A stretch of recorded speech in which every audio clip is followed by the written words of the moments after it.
নিজেদের সুখে শান্তির জন্য ওরা বিদেশে বাড়ি বানায়, গাড়ি করে, এই শ্রমজীবী মেহনতের মানুষের টাকা দিয়ে, কিন্তু ওরা একবারও ভাবে না এই দেশের শ্রমজীবী মানুষের গন্ধ দূরের কথা তার নিজেরা বাঁচতে পারে কিনা এই বিবেকটুকু আল্লাহ তাদেরকে দেয় না।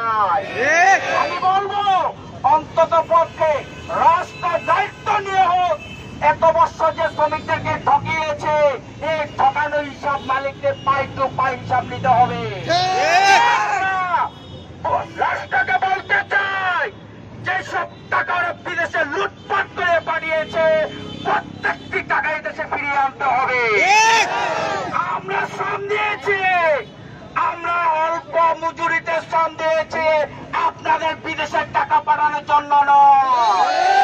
আমরা অল্প টাকায় শ্রম দিয়েছি আমাদের দেশ উন্নয়ন করার জন্য। আমরা এই সমাবেশের মাধ্যমে বলতে চাই অবিলম্বে যারা বিদেশের টাকা পাচার করেছে তাদেরকে দেশে ধরে আনে, তাদেরকে শাস্তি দেওয়া হোক এবং সমস্ত টাকা দেশে ফিরিয়ে আনা হোক। আমাদের বাংলাদেশের টাকা যদি বাংলার জমিনে থাকে আমরা বিভিন্ন দেশে ঋণ করতে হবে না, আমরা বিভিন্ন দেশকে ঋণ দেব। আমাদের দেশ মধ্যম আয় উন্নত দেশ। বাস্তবে ঠিক বলেছেন, একমাত্র এই পাচারকারীদের জন্য সম্ভব হচ্ছে না। এই পাচারকারীদেরকে আইনের আওতা আনা হোক।